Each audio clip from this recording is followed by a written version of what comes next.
14 et l'invité d'Europe Matin, c'est Antoine Bondas. Bonjour. Bonjour. Vous êtes chercheur à la Fondation pour la recherche stratégique et vous êtes enseignant à Sciences Po à Paris également. Vous êtes l'un de nos grands spécialistes de l'Asie. On va parler avec vous de l'annulation de ce fameux contrat à plus de 50 milliards d'euros à l'initiative de l'Australie, contrat conclu avec Naval Group il y a 5 ans. On va décomposer un petit peu la conversation parce qu'il y a beaucoup de choses à dire. D'abord sur le contrat lui-même. À qui la faute, Antoine Bondas? Est-ce qu'il y a eu un manque d'accompagnement politique? Est-ce qu'il y a eu des trous dans les renseignements? Ça paraît stupéfiant qu'on nous dise on n'avait pas vu venir cette annulation. Alors, on n'avait pas vu venir la surprise stratégique qui est que les États-Unis ont accepté de transférer des technologies, donc de propulsion nucléaire, ce qu'ils n'avaient pas fait depuis les années 50 et à l'époque c'était avec le Royaume-Uni. C'est ça la surprise.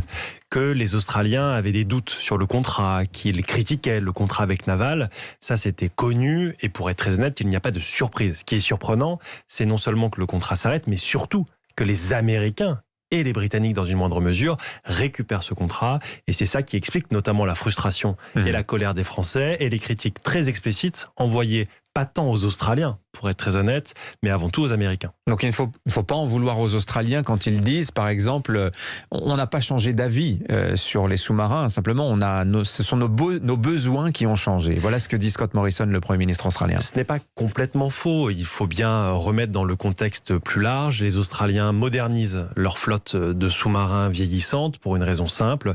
Ils considèrent que la menace, notamment chinoise, s'accroît et que le pays a besoin de renforcer ses capacités. Nos 12 sous-marins français ne suffisaient pas pour faire pièce à la menace chinoise du point de vue australien. Ils participaient évidemment, mais le choix stratégique aujourd'hui de l'Australie, c'est de renforcer encore plus l'alliance avec les États-Unis. Et c'est ça qu'il ne faut pas oublier.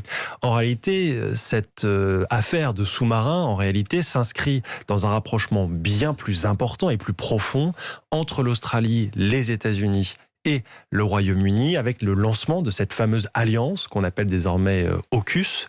Et c'est ça qui est vraiment fondamental aujourd'hui, qui inquiète notamment évidemment la Chine. Et c'est ce qui explique, encore une fois, ce changement d'épaule, entre guillemets, de la part des Australiens. Est-ce que cette nouvelle alliance AUKUS, c'est pas d'une certaine manière une espèce d'OTAN anti-chinois, la réplique de l'OTAN dans l'océan Pacifique contre la Chine? Alors, d'une certaine façon, même si pour l'instant, les pays qui sont véritablement indo-pacifiques, comme l'Australie, sont assez peu nombreux, puisqu'il n'y a qu'un seul pays, de fait, l'Australie. Mais ce qui est clair, c'est que du point de vue chinois, ce qui est extrêmement inquiétant, c'est la multilatéralisation des alliances américaines. Oui, parce que sur AUKUS, il faut savoir que Taïwan, le Japon sont consultés en ce moment même par les États-Unis pour se joindre à cette fameuse alliance. Alors là, on voit bien une espèce de cordon sanitaire s'établir au large de la Chine. Alors je pense que Taïwan ne sera pas invité parce qu'il n'y a pas d'alliance formelle entre les États-Unis et Taïwan, seulement des garanties de sécurité, mais peut-être demain le Japon, effectivement. Ce qui est très inquiétant du point de vue chinois, c'est cette donc multilatéralisation des alliances. C'est quelque chose que les Chinois redoutent depuis de très nombreuses années. Par exemple, une trilatéralisation des deux alliances bilatérales entre les États-Unis et la Corée du Sud et les États-Unis et le Japon, par exemple. Et évidemment, avec ce qu'il se passe entre Washington, Londres et Canberra, cela donne corps aux inquiétudes des Chinois. Et là où il faut être extrêmement honnête, c'est que évidemment, cette alliance a en ligne de mire avant tout une menace principale et c'est la Chine. Alors justement, Antoine Bondas, profitons de votre présence pour vous poser une question simple. Comment va la Chine aujourd'hui? On sent un durcissement politique, il y a un renforcement très net du contrôle sur la société, sur l'économie, sur fond de crise latente. On parle beaucoup par exemple de la faillite en ce moment de ce conglomérat gigantesque Evergrande, dont on dit que c'est un peu le Lehman Brothers chinois. Comment va la Chine aujourd'hui? Alors ce qui est clair, c'est qu'il y a un durcissement en Chine qui a été accéléré ces derniers mois dans le contexte pandémique et plus largement dans le contexte de la dégradation des relations de la Chine avec les États-Unis, mais aussi avec les différents pays européens. On le voit depuis 2012, en réalité, l'arrivée au pouvoir du secrétaire général Xi Jinping. Il y a une concentration du pouvoir en Chine, dans la société autour du parti et dans le parti autour de Xi Jinping. Il y a désormais une volonté de la part du parti de contrôler de façon de plus en plus stricte, y compris la vie privée des gens. Ce n'est plus simplement de contrôler les libertés publiques et les libertés politiques, c'est également de contrôler la vie privée. On le voit par exemple sur la façon dont les stars peuvent être présentées dans les médias, etc. Et ça, c'est évidemment un tournant inquiétant. Est-ce que cela va de pair avec une montée d'une sorte de péril chinois auquel, en fait, la constitution de cette alliance serait une réponse, comme si la menace militaire chinoise, ses intentions impérialistes, augmentaient avec ce durcissement du pouvoir chinois? Alors effectivement, le durcissement du pouvoir chinois et surtout l'utilisation en Chine du nationalisme qui est exacerbé, qui est instrumentalisé par les autorités politiques inquiètes, l'accroissement des capacités chinoises inquiètes. En l'espace de 20 ans, les dépenses militaires chinoises ont été multipliées par 6 ou 7, lorsque à Taïwan et au Japon, les dépenses militaires stagnaient.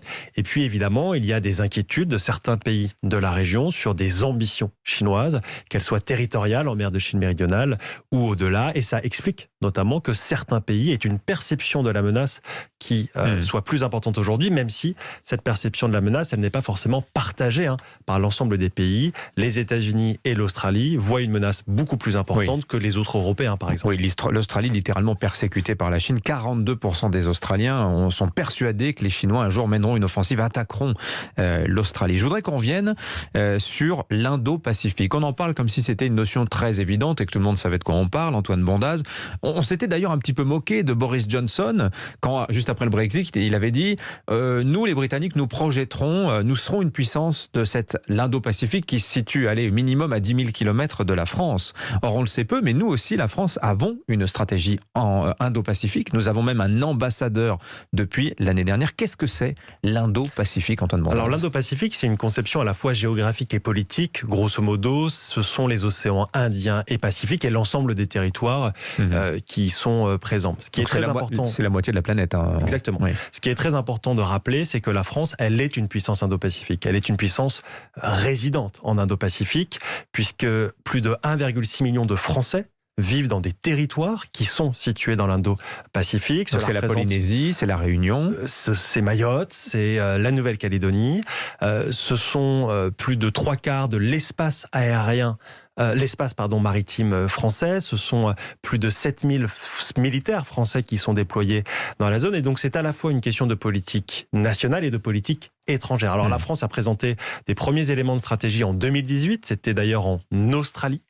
Et puis, cette stratégie a été mise à jour au début du mois de juillet cette année, avant la visite du président de la République au Japon, puis en Polynésie française. Mais c'est quoi notre stratégie dans cette zone Indo-Pacifique? Alors, la stratégie en Indo-Pacifique, premièrement, c'est de défendre des intérêts de souveraineté. Et c'est ce dont on vient de parler. Donc c'est défensif. C'est en partie défensif, mais c'est une stratégie qui est beaucoup plus large, qui a aussi une composante économique, de lutte contre le changement climatique, etc. Elle s'appuie sur 3 partenaires stratégiques que sont l'Inde, l'Australie et le Japon, et puis de plus en plus sur d'autres partenaires, par exemple les pays de l'ASEAN.